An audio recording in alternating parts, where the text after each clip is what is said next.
Liz is going to be our facilitator for tonight. Give her a round of applause, everyone. Liz, co-host of the podcast Your Marketing Mates, available where all good podcasts are downloaded. Jump on. Do that. A little plug here for Liz. But I'll hand it over, and remember that there are some prizes. You might see those little bottles of wine, special orange edition wine. Yeah, you could win one of those tonight. If you put your hand up and ask a good question. So I'm going to be sitting here right in the middle of this 3-seater couch. But anyway, over to you, Liz. Thanks, Gav. Yes, your marketing mates. No. Gav said we're looking to talk about the future and looking to the future, and we're here to have a conversation, and that's what tonight is. It's what can we do now to make change in the future, and it's a conversation. We're probably going to walk away with no right answer, no, we're not going to fix all the world's problems, but let's have a conversation. So please do pipe up, have an opinion, join the conversation, and let's have fun. So I'm Liz, and I'm from Orange Digital. I head up the marketing team here, and then I'm got this amazing panel of women, and I'm going to let you introduce yourself because you're going to do a much better job than I will. But I've got Brooke, Nicolette, and Melissa. So Brooke, do you want to tell us a bit about you and what you do and how you got here? Sure. Before I get started, I just want to take some time to acknowledge the traditional owners of the land that we're meeting on today, the Yagara and Turrbal people. It's always a good time to take some time and look up the resources that are available to you to learn more about First Nations people of Australia, but especially around Women's Day, and look up the first women of Australia. Make a note, start getting down an internet tunnel, it's worthwhile. And additionally, a disclaimer in case I say anything spicy, my views do not necessarily reflect that of my employer, PlaceOS. Yes, but I am Brooke Jamieson. I'm the analytics lead at PlaceOS, which is a global smart building and smart workplace technology company. We have about 400,000 end users worldwide, and I am in charge of everything for analytics, so developing, designing, maintaining across our internal and external products and features. Hi, I'm Nicolette. I have been a corporate marketing leader for the last 12 years. In January 2020, I decided to throw out the societal norms of what the corporate world says that you should become and you should be. And I decided I wanted to blend my corporate career with owning a business. And that is a tough gig to try and justify that in the corporate world, to have an employer that supports it, which they thoroughly do, and to even change the whole way that you look and see your own self. So I gave a big thumbs up, or maybe not a thumbs up, to what I thought of myself and what I thought the world would say and what everyone else would say about me and what they'd think about me, and decided to just follow what's in here. And that was really important to me. I built my life by design. Love it. Hi, I'm Mel. I'm a workplace dynamic strategist, and I'm the founder of Community. We are a commercial workplace design company, and we work with professional services firms to help them create environments that enable high-performing teams. So we work with them to reimagine their future of work, and it's a pretty exciting conversation right now because we're all sitting on the cusp of that and seeing what it has in store for us. Nice. Well, we've got 3 women from very different backgrounds. So let's ease into it a little bit and focus on the theme. We're here for a Choose to Challenge. So can you maybe share a Choose to Challenge moment that's happened to you? I'll just open it up and pipe in. I'll go first. We were talking about this earlier. So I was supposed to move to New York in April last year, and then apocalypse. And then one of the things that I did during a lot of last year was I spoke at a lot of conferences. And one of the things that I noticed being on a lot of conference lineups is that they were not reflective of society in general, but definitely not the industry that they were representing. And so one of the things with Choose to Challenge is, are you going to challenge how you feel about it, or are you going to challenge how someone else feels about it, or are you going to challenge someone to take action based on what's occurring? And the way that I interpret that is definitely the last one, so challenging people to take action. And a big part of this for me definitely has been politely encouraging a number of conferences to revisit their lineups, and not only that, but helping them to connect with women that would be great to speak. I think there's a lot of people women, First Nations people, people of colour, trans voices. There's so many people that are available to speak and maybe just no one's asked them before. So a big part of that challenge, it doesn't need to be super aggressive, but just showing people that there are opportunities, and if they're not taking the polite nudge, be less polite. And that's a really good point around that. And also the challenge word for me this year, for some reason, was quite confronting. I think for me, challenge was standing up. My idea and perception of it was standing on a soapbox and yelling out and shaming men. For some reason, I just thought it was a very activist role. And so for me, I was like, okay, how am I going to resonate with this word? And what does the word challenge mean to me? And it was about courage. Just having courage to take that action or that little step. And it made such a difference for your life and probably for the lives of lots of other women within your industry. And it's just about that. And mine is such a simple conversation that I'm going to tell you about my moment. And it happened last week. And I thought that it's very relatable because it's such a real conversation. And yes, full disclosure, my boss has let me talk about this, but it was actually with him. So when I was talking about my corporate marketing role, I sit underneath the CEO, and he's a 65-year-old white male. And he said to me, I just don't really get it. Are we just going to start benching more men? Are we just going to start, like he said, I understand that it's important and I know that. And he, to be honest, he's a largely female team. So it's not like he's not supportive of it, but he just couldn't see it through another lens. And I said, so how about I break societal norms down for you and give you a couple of experiences that I've seen? And I said, think about the women that decide to have children and they take the time out, or they take time, or they're not given the same opportunities that everyone else, that men are given to have that freedom, okay? And what about, that particular job that requires that travel, that extra travel? We all know what it takes, right, to get to the top. And are you prepared to do it? Can you do those hours? Can you travel? Can you travel? Can you travel for your job? I can travel. Yeah, right. I've got a great husband. But all of these kind of things. And when I started talking about it, I said it means we have to be flexible with how we're prepared to do it. It's not cut from the same fucking cloth. It's different. And we have to change the way that we see it. And because you're a male, you think that it needs to look like your male world, and that equals success. And it fucking doesn't. That's a really good point that you raised there too, because one of the things that I know from our industry is that I'm in the construction industry effectively. So as an interior designer though, we're a predominantly female industry, but we work within an architectural world, and that is very male dominated, as is the construction industry. And one of the problems that we have in our industry is that when women go and start having babies, they don't come back to our industry. So I have been very proactive about encouraging mothers into our organisation, to the point when I had my own child, she was 2 weeks old, we'd leased her own office, we had a nanny in there, and she was coming to work with me. Everywhere I went, she went. And one of my employees returned to work with her 5-month-old, and so our nanny would look after both of those kids in the office. And Karen, my senior designer, is here tonight, and she's got a 2.5-year-old as well. So it's something that we're proactively supporting because it's not a norm in our industry. And even a conversation I was having with another design firm recently is she's struggling to find people in our industry at their required level with the required experience because they've disappeared. Yes, and that is the same conversation. He said, let's white label the resumes. And so still just looking at the experience. And I was like, wait, hang on.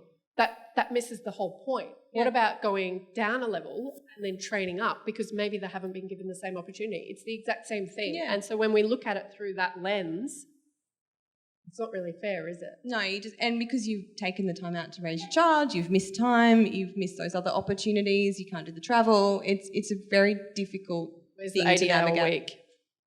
Yeah. Well, Nicola, it sounds like your CEO was asking a question, though. Yeah, totally. So that's a good step, right? Asking about the change. So did you give him additional... 100, of course. Here's my full report on the recruitment process. Actually, so so the next round of recruitment is going to be looking at bringing up product managers that are, whether it's a graduate program or whatever, just completely focused on females, and having job workplace flexibility, increasing more around the flexibility of job sharing. because there are so many talented product managers out there and engineers out there that just aren't being given the opportunity because they may be the primary carer. So we are going to put something in place that allows for that to happen, and just shifting your perception about what you think the old world has worked, and are we preparing ourselves for the new world? And that's a good point too, because it's not an easy conversation. And what works for me is not going to work for you and your family and your setup and your husband and everything else that goes with it. So, and it's a lot of those conversations that have previously been a little bit taboo and a bit difficult because they're not normal. Well, they haven't been normal, but they should be normal. And it's about opening that conversation up so that we can work out, well, what does flexibility look like for you? How can we support you? What does that need to look like to enable you to be able to do what you want in both aspects of your life? And just to add to that, sorry. Go for it. Go for it. It's all about you. In my business, I'm a personal brand coach, and I work and consult, we talked about that lovely C word, with a lot of C-suite and a lot of leaders. And I'm just going to white label it, but pretty much over the last 12 months, or definitely since the apocalypse, just keep getting told things around, and the narrative's all the same about, okay, well, we're going to roll out this flexible workplace policy, but not everyone's going to do it right. Like, we can't have everyone do that. That's not really what we're going to do, is it? So it's hard. They know they have to do it. They're forced to do it because of the apocalypse. Would we be in this world without it? I don't know. But we just can continuously try, right? And change is hard, but it's good.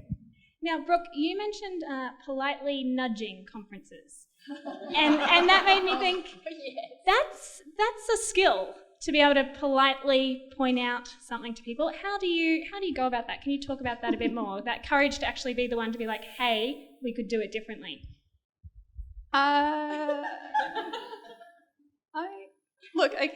I did a talk. I did one today and one on Tuesday for the Department of Education. I'm an ambassador for their STEM program for girls from all across regional Queensland, getting them to see that I did maths, I have a job, maths jobs exist. It's a general gist. And I got the same question on both sessions for that as well. And it was really bad because I was like, yeah, the situation is just that, I worked at a car parts store, I was saying earlier. I then went to study mathematics, which was all men, and I've always been in male-dominated industries, and it was just really bad for a long time, if I'm honest. And then I just turned it into a sport, into making my voice heard. That's why I made a keynote about it, because I wanted something good to show from what I've been sort of optimizing over time and making it a system. And I think so much of it is just working out a way that you can make your voice heard that feels natural to you. There's lots of, I'm a huge roided up car salesman from America, going to tell you about persuasion. And that doesn't work unless that's what you want or how you see yourself necessarily. So I think lots of I had a lot of problems with persuasion stuff I had seen. I have no interest in working for the CIA, so I didn't really mind about the strategies that they used, but it was more about finding something that worked for me and felt natural to me. And I think you'll start to have more progress when you think about what does it actually look like for me. And for me specifically, I'm usually one of the only queer people that most people in my corporate world know. Usually I'm the only woman in a meeting, and I'm usually the youngest by 20 years. So I'm just a resident banshee of sorts. But that's fine though, because I'm happy to answer people's questions, and people know they can talk to me about stuff, and I will help them, and I will challenge them in a way that's still respectful, and I will help them get to the end decision and think it was their idea, which is what works. That's what sales is, that's what persuasion is, but it's just finding a way to get to that end point that feels genuine for you. And for me, I just answer a lot of very bizarre questions, and I feel it's doing people a service because then they won't ask someone else something so insensitive. But it's also good because then they'll be a better role model for their kids, and they'll be a better role model in society, and then they'll start Googling stuff themselves, and then best case scenario, they start talking to their friends about this. Because it's one thing to hear this stuff from me, the resident banshee, but it's another thing when they're telling each other over lunch somewhere. So it's more about thinking holistically what you want and then channeling the rage to something very constructive. Channeling the rage. Nicola, I feel like you could add to that because I know on your side business it's all about kind of digging into... Yeah, the voice, finding your voice. Yeah, 100%. So a part of the personal branding is all about finding who you are. Like you've got to go through this whole exercise about finding your intended purpose, which is so uncomfortable for many people because you get to see really awesome bits that everyone kind of has a little inkling that they're about, but you get to see all the bad bits that you usually suppress and push away. And because you're looking at yourself holistically, you're able to see about, okay, well, what do I bring to the table and how can I engage in that? And it's, you know what it is? It's not about the big scary thing that you'd like to do. It's taking that small micro step in the moment, just that small little thing. Actually, Jodie and I were speaking about before when she said, oh, are you nervous about speaking? I'm like, nah, it's like going to the gym. It's like just exercising. Once you exercise and exercise it, you just get used to it.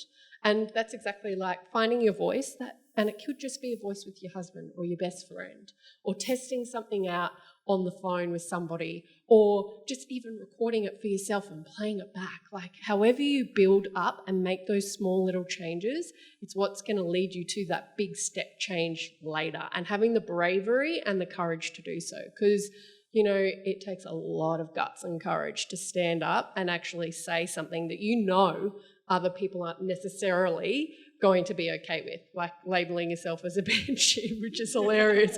But the point is, what you're saying is that, hey, I don't care, you can ask me any question because if it helps you, I therefore feel like I'm helping myself. So what about when you've stood up, you've found that voice, you've gotten the courage to challenge something and it's gone badly? How do you kind of get the courage and build that resilience to keep trying? Because, I mean, the change that we're talking about isn't going to happen overnight, and there's going to be people who speak up and it goes badly for them, but the next time it might go better or worse again. How do you kind of build that resilience? So what? No, literally, so what? What if I got up here and I just started talking absolute dribble and shit? Or what if I had too many drinks and just, okay, maybe Tony would be okay with that, but wherever he is, there he is, tell him about, hi Tony.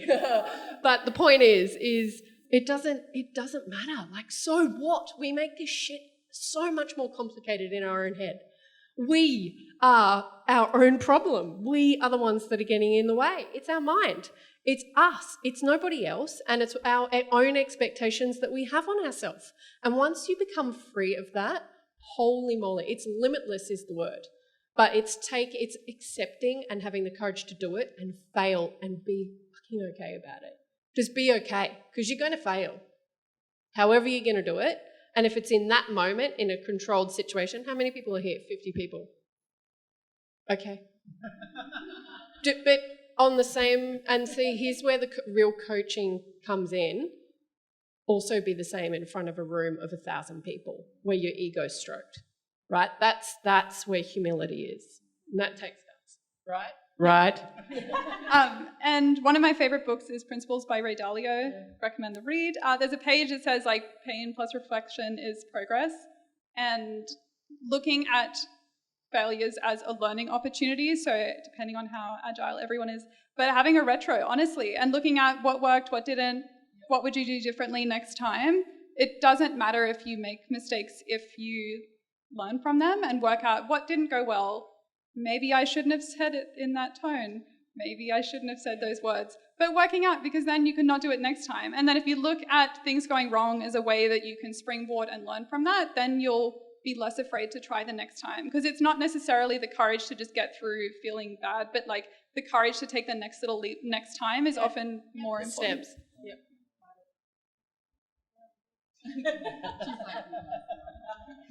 Melissa, you mentioned you kind of made a family-friendly environment at your work. Were you in a leadership position at that point to make that change, or were you kind of lower down? And talk us through that process, because that's pretty interesting. Yeah, so it was my company, so it does make it a little bit easier. But it was a situation that I was having my baby and I love working, but I was supposed to be going on 3 months maternity leave. However, one of my designers decided it would be a good time to resign 3 weeks before a baby was due. So we kind of spun on a dime and we leased our own office, hired a nanny, got in a maternity leave contract and just kind of made it work. And It was actually a really great opportunity because Blending. it was blending. I got to have my baby with me at work. My clients loved it because they got to have cuddles, and we made it work. And it was also then the opportunity for me to be able to invite my other colleague who already had her baby to come and join me, and that we would share the care in the office, and we would create that sort of family-friendly environment. And it's a bit chaotic at times. You've got 2 kids screaming, you've got shit going on. It was good fun. And it was funny because we've actually talked about this in Mayfield with Nadia and having Atlas in the office, which is one of our clients. And some of her employees described it as having a dog in the office. It's like, we don't have a dog in the office, we've got a baby. And it's just like having a dog. And it is, because the baby would get passed around and they would have cuddles, and it was that icebreaker that would start different conversations with people, and it would challenge what was acceptable and what was normal. But yeah, I was fortunate enough to be in a position where I could encourage that, but it also means that I can now encourage my clients to think differently about how they encourage the females in their workplace to return to work, to provide the adequate spaces for them to be able to breastfeed, to pump, to do what they need to do to be able to be the mum that they want to be, and how they can do that. But it's also then being able to encourage the dads as well, because now the dads can bring the babies to work and they can have a space that's safe for them to be able to do so as well. So it's really changed a conversation around what does parenting look like and who's responsible for that, and what role does our workplace play in enabling us to bring them with us. Creches are a big thing now.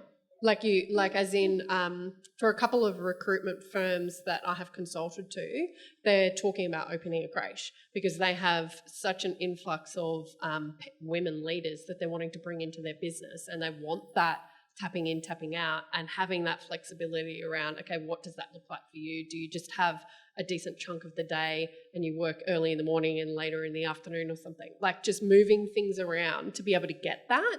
There are workplaces that are doing it. I know BHP have implemented this as well, so that the ability of people to have their babies on site while they're at work. I think it's a fantastic initiative, and it's something I wish more organisations would consider.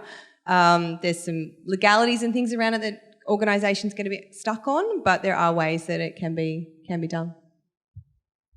Melissa, you mentioned earlier that the conversation, everybody has a different journey and a different story, and I know that came up in conversation with people earlier, that what works for me doesn't actually work for somebody else, and everybody has different needs, different family life, different financial income.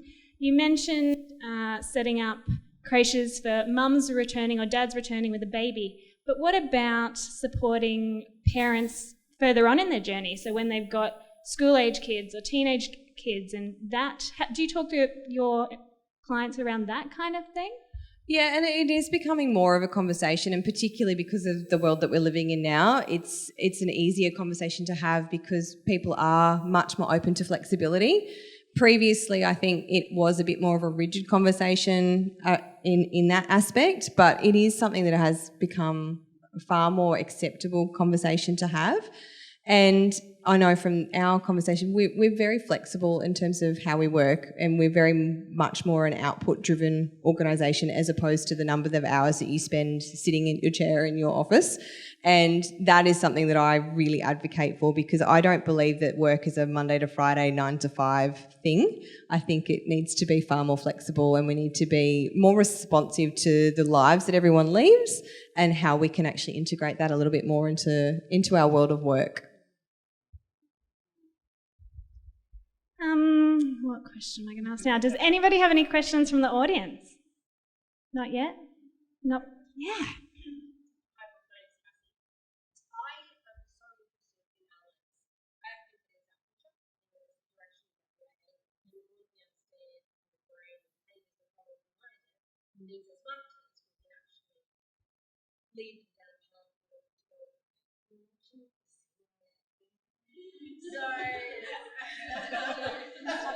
So, where do you see us heading in terms of behavioural analytics?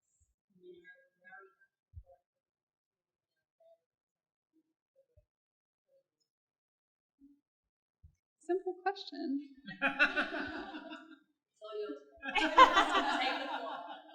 She wants to win the wine.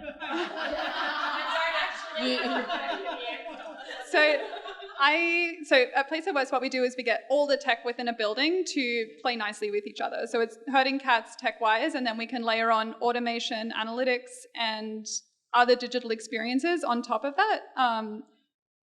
The way that you do that is really important. Like, you can say the same word and say it in two different tones, and it means very different things, especially in Australia. So if you have the same technical integration, so maybe a building has, we have Wi-Fi, so we can trilaterate and triangulate someone's location based on which Wi-Fi routers they're connected to in a space. We can see which doors they've beeped through. We can see a lot of things that are going on in a space. If you go into that with the attitude that I desperately would like to time the minutes my employees spend in the bathroom, probably a bad workplace. But there's also really good things you can do. So are there areas of a building that no women go into? Because it's probably a problem you should work out. Looking at, what type of meeting rooms do people like to have? Do they prefer this size? What allows our employees to have the best day at work?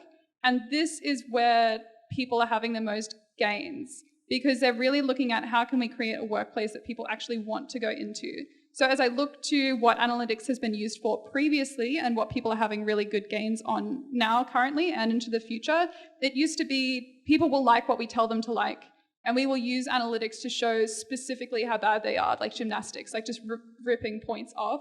But now looking at it as behaviorally, and you would know this as marketers, what are people actually doing? Because if you ask someone, do you like this ad or not? That's data collection. But if you look at the data of which one they click on and which one they purchase on, they're different. And there's always this dichotomy between attitudes and behaviors, and it can seem confusing, but there's a lot of insights to be found in why people think differently and act differently. And if you use that split in opinion really to improve your product and improve things, you can make really good gains there. And that's when you sort of start to get these little fringe benefits that you wouldn't get if you were just using analytics to chip people down over time. That's what I would like to see in the future, at least. And that will become more of a thing as it becomes more useful to companies. I relate a lot of things to workplace health and safety, but this is also one of them. If we didn't have the workplace laws in Australia, like if they just got rid of all the workplace health and safety laws, there would be some companies that got rid of everything, but there would be other companies that kept everything they had in place because they know it makes them a good employer, and they know that means people want to work there. And they've audited everything over time. They have all this data to know where the faults are. They know everything that's going on. And they say, no, this is what our employees want. This helps us to be a good employer to our employees, and we'll keep it. A lot of the times, diversity and inclusion programs are the same.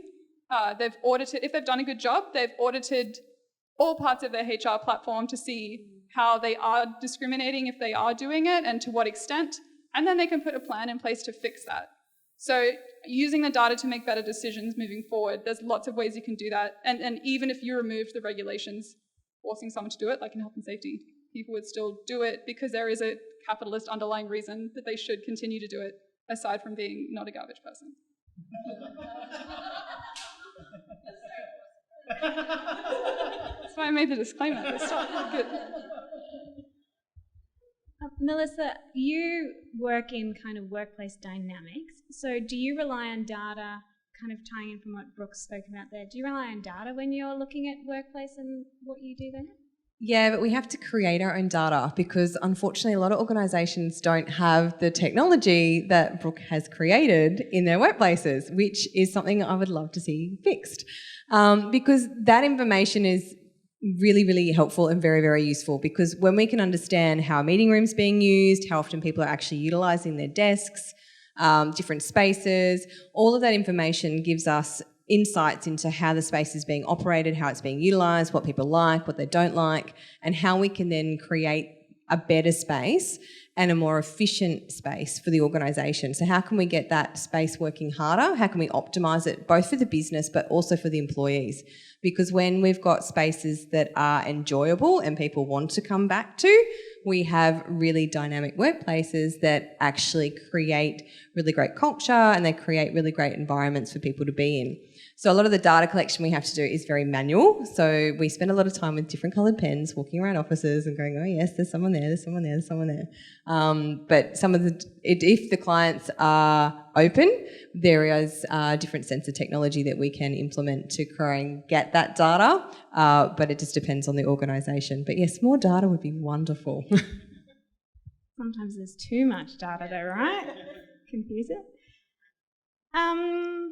Spoken, I guess, coming back to challenging and from that angle, what opportunities come from being a woman? So what's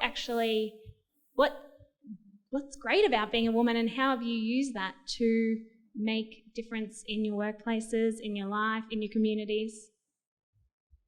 Yeah, this is a bit weird, I guess. I always get the same when people only ask women how they deal with a work-life balance, or when people only ask women, how do you deal with having a professional and a personal life? No one ever asks men this. And it's not, like, I'm not agender, I just don't care as much, I guess. So when I look at even the idea of seeing opportunities, it's not, I was trying to think before this, because this was on the list of questions, scandalous. I was trying to think of edge cases I could think of where specifically a woman, so say someone was a cis woman and they had an opportunity and then they transitioned and then they would not have that. I could not think for the life of me of an opportunity that would have been that way or that maybe they wouldn't have it. And I think more about thinking what opportunities are available to you, about what do you do with those opportunities. I think that's much more important because you can have all the opportunities in the world given to you and then just do nothing with them, as many people with rich parents do. That's just a thing. Like, you can have all the opportunity in the world and then not do anything with it. So I think it's more important to think about how can we encourage young people especially to make the most of opportunities, and how can we encourage young people to try things they might not be really good at or to try things they might think are risky. That attitude is more important to me rather than, I don't know, it's not that it's not good being a woman, I just don't think about it that much. So I know you do mentoring and you talk to young women. How do you encourage them to take those opportunities? Like, is it just going, you can do it, or do you give them frameworks?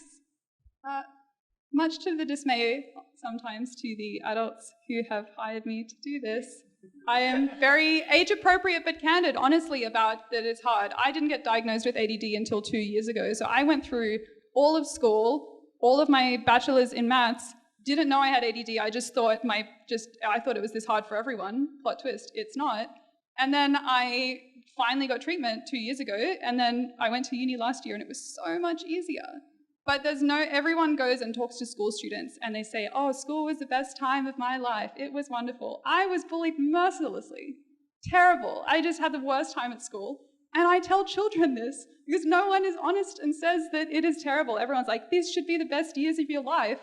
And then they're shocked when students just have a breakdown over this because it is not the best years of your life. Like, it's a cycle of your life that you can use as an opportunity to work out what you like and what you really don't like, what you value, and you can work out how to try things and grow from it. But I think it's more about being really, age appropriate and respectful, obviously, but just really honest with the information that you are giving out, because then you can say, look, it was really hard. Here's ways I helped my mental health during high school. I never had that as any form of a mentor, but even to say, oh, do you know these mental health services are available to you? Do you know there is mental health intervention that you can have as a child before you think that you reflect someone that you've seen on TV that is depicted as having mental illness? There are so many stages of care that are available to young people that they don't know about because all that they see, no one's having an actual conversation about how to improve over time. It's sort of like, this is what it is on TV. If you're not like that, then what do you do? So I think more about, if people are given the opportunity to do well, they will, but it's more about showing them and connecting with them with ways that they can actually relate to get them to that point. Nice. So you spoke about mentoring then. Nicolette, you kind of do coaching. So do you give frameworks to women or the people you work with to kind of help them recognise opportunities and take opportunities? Yeah, for sure. And it's all about looking inwards, right? Like, you got to look inwards. Everyone comes to me and they're like, oh, I'm really desperate. I need to find a new career and you're going to tell me what I'm going to do. And I'm like, no, I'm not. It's inside you. You already know what you're going to do. We just got to get it out, because you've got all these beliefs about what you think you are, whether we call them limiting beliefs or the way that we've been groomed, or for whatever reason, we've got all these experiences that we kind of take along the way with us, and we've got to unpack them so you can really find what you want to do. So yeah, there are a lot of frameworks that I teach. First one, which is a little uncouth a little bit, is all about finding your intended purpose. Okay, so, and that's very feeling orientated. And then you get analytical about it, about what makes sense and how you can fit and commercialise it. But first you go into the feelings, because that's what we are. We're all made up of energy, aren't we? And so the first part is all about looking at someone and having a conversation, and anyone that's read any Brené Brown or Glennon Doyle will know exactly what I'm talking about right here.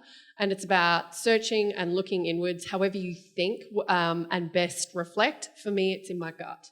So it's identifying how you do that first. Is it in your gut? Is it in your head? Is it in your heart? Is it energy? Or is it emotion? Do you get an emotional response?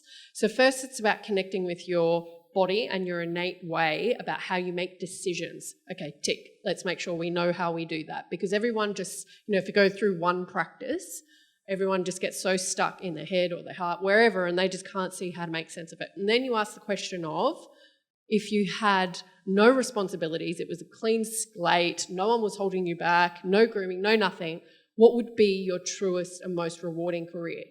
Just say the first thing that pops in your head or in your gut or your calling. What is it? Fuck what anyone else thinks. What is it? And lean into that. And you won't have words for it. No one has words for it first. But it's about a feeling or a vision or a calling or whatever it is. And you've got to figure that out first, because personal branding is so personal. It sounds really silly, but if you're personal branding for just your job and not the whole person that you are and everything that you're going to be about in your career, you're positioning yourself in a very limited state. You must position yourself at the end game. Yeah? And I'm not saying if your dream is to be a CEO, that you should be positioning yourself as that today, but you need to show up and behave and make all the little changes and believe that in yourself first. So it starts with those really hard questions first. And I do it with board directors, CEOs, all the way down to I've had research assistants, university graduates that are first coming out of the gates. And I tell you what, they're the best because they're untapped. They're so keen and they haven't had shitty ass experiences in the workplace yet. So they just feel like the sky's the limit, right? They don't realise the effort actually to take those brave and courageous steps yet to get there. And then it's about putting a strategy, a really solid strategy in place in how they can get there. So you start with the end and you work your way back. Think about it. If you work at the end and then you just worry about the next 5 years, everything else in the middle is fluid. And then you've got to brand yourself and promote yourself and build your authority around that. Nice. You mentioned that your personal brand needs to be authentic to you. How do you do that when you're in a more male-dominated industry and I guess you're tempted to want to adapt to fit in? And Brooke, I know you mentioned that I think in the pre-conversations that you were the odd one out. So that can be pretty isolating. How do you deal with that? How do you get that courage to kind of be yourself? Like obviously maturity, as you get older, you do get more comfortable, but how do you do that at the start and how do you keep doing that?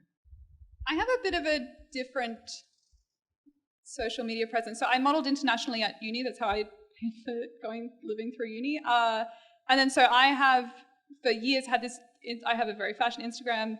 Now's the time you can stalk it, please don't. But for a very long time. And then now it's a thing of, like, I am always in meetings with CEOs constantly. Like, and it's not that, I don't know, if a boy did social media, they would be like, oh, this is great. We have Joe Rogan in our midst. But if women do it, it's not perceived the same way necessarily because it's not valued the same way. And so much of it is just making sure that any content you do produce, so any aspect of your personal brand, that it is actually genuine to you. Like if I started doing weird, like challenge vlogs on YouTube, I wouldn't be able to sit through filming it. But I don't think it would just be so incongruous. But even now that it's so separate from everything, but it is still me. So even if you do see it separately, it is still me and it makes sense in that way. And it is hard and people get really weird about it. And it's extremely strange to me when people say, oh, my wife doesn't like that I follow you on Instagram. And I was like, maybe you should A, talk to your wife, and B, stop following me on Instagram then. It's a two-pronged strategy, it works. But it's just people's perception of it, and it's about how you frame it. And then making sure that you are doing everything that's really in line with what you do. So when you see me on LinkedIn, that is a brand and it is Instagram, but you can tell that it's different platforms, but it's, I don't know, nothing will get sued over, so it's fine. You know, that actually just, shit, you're so blunt. That actually just reminds me of an experience that I had when I first started at an engineering firm. So I was a marketing assistant, my first role out of university. Like software engineers, around geospatial technology. So they're really specific about what they're doing. And they stumbled across my Facebook in 2010, and I also dabbled, you probably did more than, in modelling, and they had literally copied a photo of me and they had posted it up around their cubicles. And I just remember this feeling of, oh my fucking God, I never would have thought that I would have seen that in 2010. Okay, I never would have thought that those lines would have been blurred. So for me, I didn't, in 2010, so we're talking, so I'm 38, so I was 28, and I did not have the confidence then that I have now. So finding my voice is probably a newish thing. And I felt naked and like shit and objectified and all those words. And of course, my manager, she was phenomenal. She's German and she's got a no fucking bullshit policy, right? So it was very hard, but I learned a lot. And she just went in and she ripped it up and she almost pulled them in by the ear into the HR, and she was like, here's why this is fucking wrong. And she ripped them a new one and just told them and put them in place. And I got a written apology from every single one of them. And so, because I couldn't believe in myself first, I was so stunned in that moment. And so you are courageous. Seriously, to be able to say that and to not have that emotional response in that moment. And so many people don't, right? Like that's a hard thing. That was hard.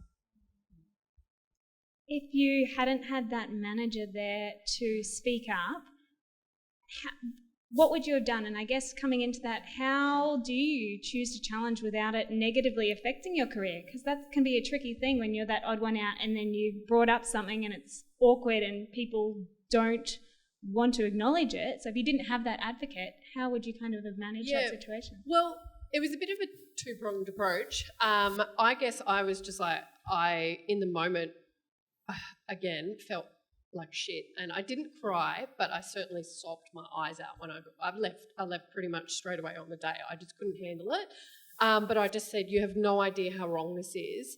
And look, software engineers can have a different predisposition to creative folk and marketing folk, okay? And so I don't think they actually thought to the extent of how that would have fucking felt for me or on the other side. So I was realistic and could empathise on that level, but I said in the moment, I was like, that is so fucking inappropriate, and I hope like this is not okay. And I just didn't have the right words, but I knew, and my manager took over, swooped in straight away and just could see, right? Like, shit, this was my first corporate gig.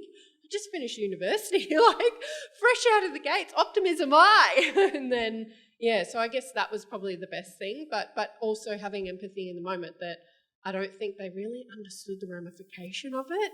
I really think that it wasn't with the intent of how I personally felt. Just to add to that, take-home tip strategy that will help. Just keep asking people what they mean. Yeah. And then sooner or later they'll get to the point where they're like, women are bad, and you're like, gotcha. Because honestly, if they can't get there, you just need to coach them through the process. And they probably have a lot of behaviors they should and could unlearn over time, but no one's ever gotten them to that point. And obviously it is hard to do this all the time if you're really upset, but you don't have to do it right then. You can just keep going back, and it's a way to actually talk to people about things, because often, like you said, they don't realize quite how offensive they've been. When I was dating a trans man, just loads of people coming up to me and asking me how we had sex, and I was just like, what do you mean? Just like keep asking them, because it's like, do you ask every couple this? Like just at a wedding, top quality conversation. But do you do this? Like what's your end game strategy here? And people don't realize truly how offensive it is. Sorry, I've broken you. But people don't realize, right? And it's so absurd, but people don't realize how absurd it is. They just like overcome with this fishbowl thing. They just need to look in and they need to know and they want to ask you immediately. They don't understand it. They can't pigeonhole you or put you in something, right? They're like, oh, what box do you fit in? Well, you're in a really blended box and that does not make sense. Where can I put that? They don't. That's why. Yeah, so it's just about like people are curious people. They are trying to do something with the information. They've got a lot of information. They're trying to do something with it. That's not good. Get them to do something better with that, and then help them to unpack what they're feeling, what they're actually trying to get to the bottom of.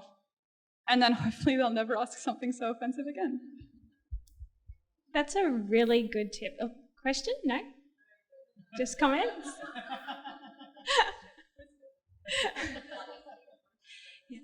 That's a really simple way to choose to challenge, is just to ask, what do you mean? It's not aggressive, but it's subtle and it works really well.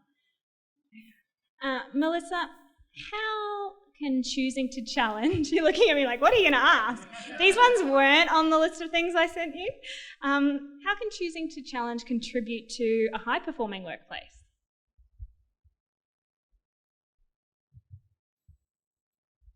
It probably goes back to a conversation I actually had today with a client, and it was about just starting to ask the questions about where can we do better? Where can we improve things? And that's a big part of the conversation that I have with organisations. And thankfully, if we go back 10 years, the work that I do was really dictated by the organisational leaders. I went in and they would go, right, we want an office, put this here, put that there, see you later. Whereas now it's a lot more consultative, it's a lot more inclusive. So I have been enabled to have conversations with the various levels of leadership in the organisation. I have been enabled to invite them to participate in surveys and provide feedback and to give their opinion. I can hold workshops where I can allow people to imagine what their future might look like and what that workplace might offer them. So I think that has been the opportunity that has now become more of the norm, that that organisations are allowing their people to have a voice and to contribute to what the future of their workplace looks like. Because before it was just told to them. We would have this many offices, this many workstations, and it would fit in this box. Whereas now that's a very different conversation. And the thing that I love about that is that I can really see the transformations that those organisations are now having as a result of going through this process. And I think that also comes down to the culture of the organisation. So I'm probably fortunate that that's all I see now, because they're the only organisations that will hire me because they're open to this interrogation sort of process of inviting their people to have a voice and to contribute to that. Whereas the organisations that are very much that dictatorship, that they don't fit with the way that we run a process, and so I tend to not see them too much anymore. But it creates a far better outcome. And it's a better outcome from the employees, because we go back and do post-occupancy surveys, and the employees are reporting high levels of well-being, they're reporting high levels of happiness, relationships with their colleagues, better performance and productivity, and the financial metrics of the organisations are also reflecting that as well. So they're having better financial performance, the bottom line's improving. So it has a well-rounded result for everyone.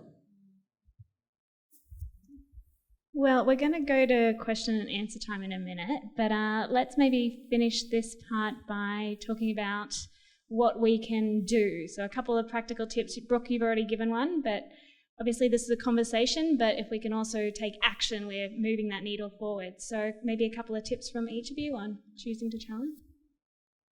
Yeah, I would say to work out how you can. So I have this art piece in my house I made. It's like, be who you needed when you were younger. And I think that is really important because that will always guide you. You were always younger. I'm wild. But that will really always help you to move forward and work out who is early career at your organization, who gets absolutely steamrolled in meetings that you can help to make their voice heard. You'll make an enormous point of inflection difference in their career if you can be that mentor to them. And mentoring doesn't, I think sometimes it seems like on LinkedIn it has to be this huge ordeal show production, but it's not. There's little pieces you can do along the way and thinking about more iterative improvements. So who is early career at your organization that you can work with to do this, or even who's a peer and you both want to be better, and how can you work together to keep each other accountable? And that can start with just rewriting each other's LinkedIn summaries because you both don't want to write about yourself. And then you can just gas each other up instead, and it's just a lot easier. Channel that though, but if that's what works for you, find what works within the context of who you are, what you're doing, where you are, and then work out how you can use that as a springboard for any social change you're trying to create, or any business change you're trying to create, or personal branding change. But work out what is natural for you and then just improve that over time. That's an exceptional answer. Hard act to follow, babe. So I'd probably say, again, looking inwardly and becoming the leader you want to see in the world. And so I know that that's a bit of a coined term, but it's really quite easy. I know that in the first few years, for the first 5 years of my career, I really tried to carpet the world. Instead, I just built myself better sandals, right? So, and that's really what it's about. It's about looking inwards and exactly what you said about the whole reparenting. So just be that leader that you wish that you had seen. Just be that for somebody else. And be that, but first for somebody else, do that for yourself. Because that's the most important part. You have to keep feeding into yourself to be able to feed in others. It's that whole analogy about that cup. Fill your cup and you fill everyone else's cup, right? And it's so true. True as a parent, true as a leader, true as anything, mentor, peer. And I love that peer thing that you said because I'm in this we call ourselves the high performing group. And it's really just peers that are all kind of trying to smash it out and do different things, right? And so we hold each other accountable. And cheer each other on, and just so we're surrounded by other people doing the same thing. So community around that and around the action you want to take is huge too. And that's a really good point too, is having people around you who are lifting you up and giving you positive feedback, because sometimes you do get stuck in your own head and you tell yourself all the shit things that you did, and it's nice to have other people sitting around you telling you that that was okay. The other thing that I would suggest too is starting the conversation internally, because sometimes your leaders aren't aware of what's going on, and this is a conversation that I have with so many people within organisations, is going, oh, well, they just don't think about this, or they just don't do this, or we don't feel trusted, or we don't feel this. And it's like, well, have you had that conversation? Because sometimes they're just not aware of it. Sometimes they've got the best of intentions, but they just haven't had the words for it, or it's not something that's on their radar. But once you bring it to their attention and you can start to have that conversation, it gets the ball rolling. It opens the door for them to be able to engage in that conversation. And like I said before about sometimes these conversations around parenting and flexible work opportunities have been in the past a little bit more taboo. Sometimes they don't know where those boundaries are and what's appropriate for them to say and what's not appropriate. So by you bringing it to the table and opening the door for that conversation, it actually enables them to engage in that. I think it being a conversation is important too. So it's not like you've just given your demand or you brought it up and they have to give an answer right and there, then and there. It's an actual, let's just talk about it and work it out together. So great advice. I'm going to throw to the floor. Questions or comments or insights? There's wine in it. Oh, yes, at the back. You put your hand up before there was wine. It's all right. Yeah.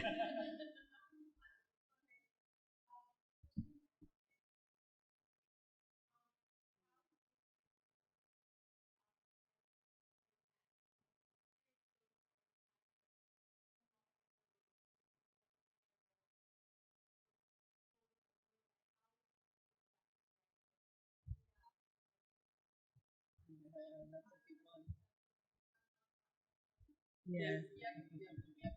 I'll just repeat that question. So it was, if you're in essentially if a man questions you or... Just speaking over the top of you, right? And not letting you have the room. You're trying to say something. They're talking over you, skirting over what you're trying to say. Yep. Yeah. That you're even in the room. Can I answer this one? I have a fantastic story. So I got a great one. So when I was younger, I escalated up in the ranks of the organisation that I was in quite quickly, and so I was probably about 27, and my male colleague who worked for me was 50. And so we were in a meeting room together one day and we're sitting side by side, and there was a male that was our client, and he would ask questions to the male sitting beside me.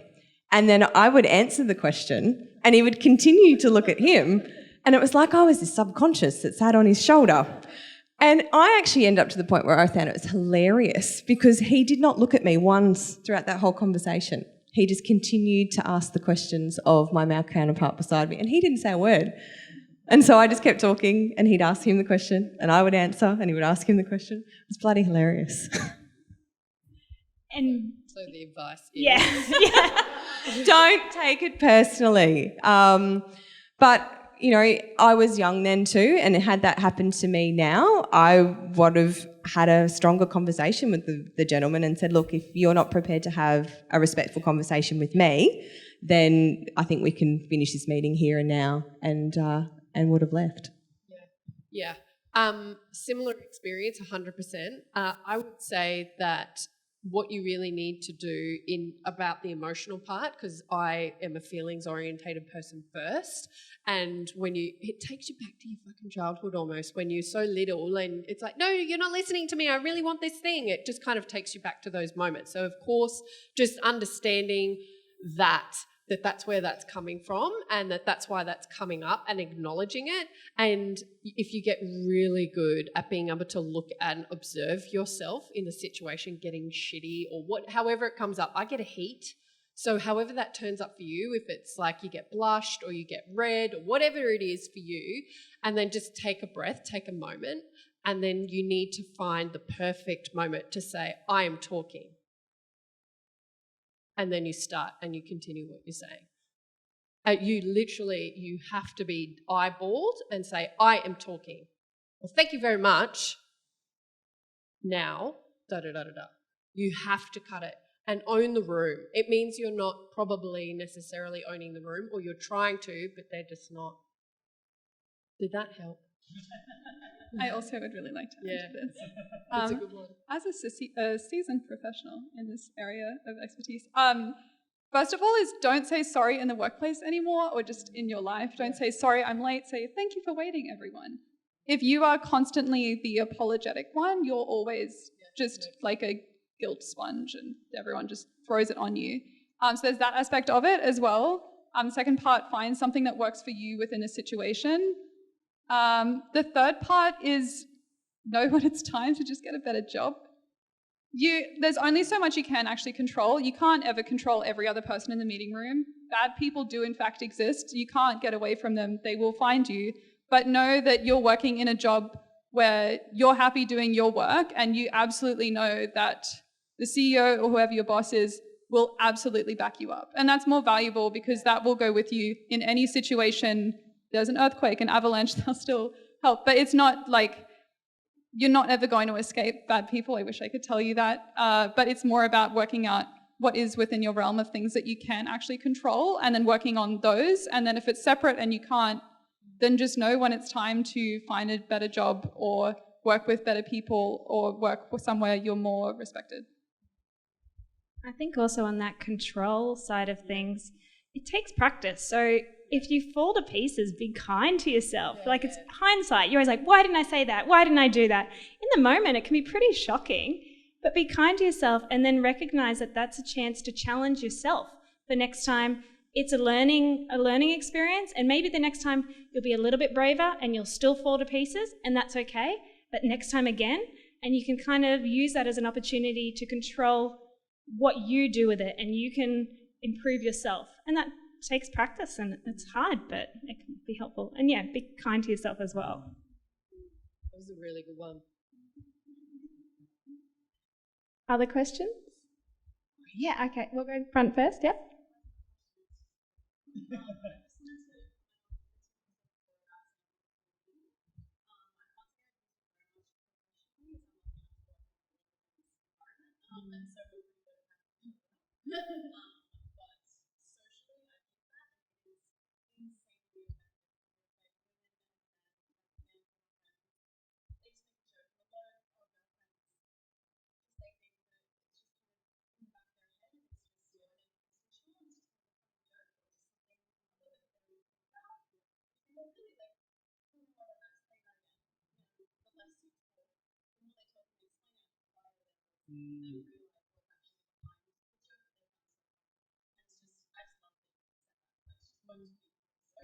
Thanks. Great neckerchief, great perspective. It's good.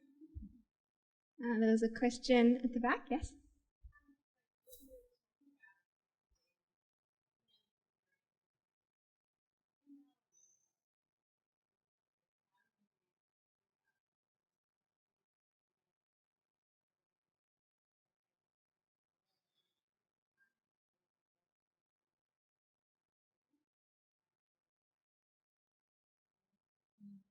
It's good in a way. Sorry, the question was, how do I deal with being the youngest in the room and still getting my point across? It's good in a way because no one really knows what to expect when they say a mathematician's coming in. So it's good. Like, they're always surprised. It's not even necessarily me that is surprised, and I just don't know what they think is going to happen. But a lot of this is honestly just working out a way to communicate in a way that you're still educating, but keeping their egos intact. Because one thing that I have noticed over time is people are really scared of data, and usually these are people that have only ever used data as a reason to fire someone else. So they think that that's what's happening with all the data. And it's just about finding a way that you can really weave in educational pieces. So I'll always just explain words using stories or anecdotes or something in a way, because I want them to know how they're going to explain to the person in the hallway what I talked to them about. That's the overall game going in. I'm not trying to convince them of my entire worldview. Just I know the 5 or 6 things that I need to get across in the meeting, and I want to give them a way to explain in their own words to the person they see in the hallway, because then they'll feel so good about themselves that they have just become a big data AI overlord, and then because they want to be they've built their whole career on being the one in charge and being really knowledgeable and knowing what that is, and it terrifies them that, like, I don't care a lot of the time. Like, so it terrifies them that it's just me is coming up against this. Like, that's a lot. So working out a way that I'm on their team and I'm helping them to have this ego boost, because the worst thing that can happen is they think I'm in competition with them, because then it's all over. So I'm always positioning myself as a way that I've really carefully shaped it over time. I wish I had better ways of explaining it, but honestly just educating without making it look like I'm educating, because that would hurt their ego. So just keeping everything in a way that I'm giving them the information that they need to be able to feel really good after, because then they'll be excited when we have the next meeting. And that's more important, because the worst thing that can happen, like, it's one thing to just them to be weird in a meeting, but it's worse when you have to go back and do it again. So making sure that I'm at least setting myself up for success selfishly by putting them in a position where they're excited to come in because they want something else to tell the other people at the networking lunch they're going to, because finally they sound smart. Sorry, they sound smart normally. Finally they sound smart about data and analytics. We probably have time for 1 or 2 more questions. I can see the guys getting food and more wine, but any last questions? Oh, yeah. Okay.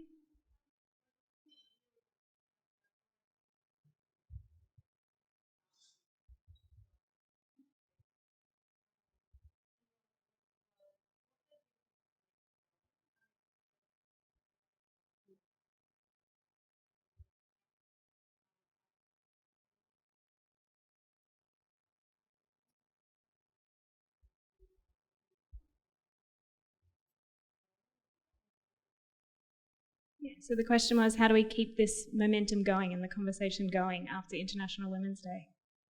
I would find a lens to look at this in a way that connects to what you're doing. Because I realize not everyone is built to get stuck in a research hole, but working out a way that you can relate it back to what you're doing. Or the other thing is when you keep asking people what they mean, you'll usually get some really good points about things that maybe people aren't understanding, or you'll want to find better ways to explain things to people. If you come at it from that, there's always conversations that will keep happening year round. As I said to my coworkers, I'm excited to receive a cupcake on any day of the calendar year, not just Women's Day. So keep the attitude, that same attitude with how you're improving what you're doing and how you're, like, keep that aspect going. And you could also have cake too if that will help get the job done.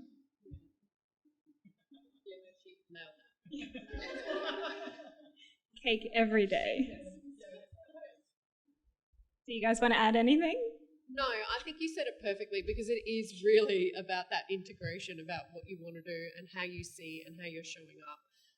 And I think naturally there's so much more women's stuff out there, like resources, podcasts. It's just rising and rising. And when you made the comment or the question around why is now a great time to be a woman, to me it's because we're witnessing right now the rising of more equilibrium. So it's that, and supporting, making a choice every day to support that. One more question. I thought I saw a hand somewhere else before, but it could have just been somebody waving for wine.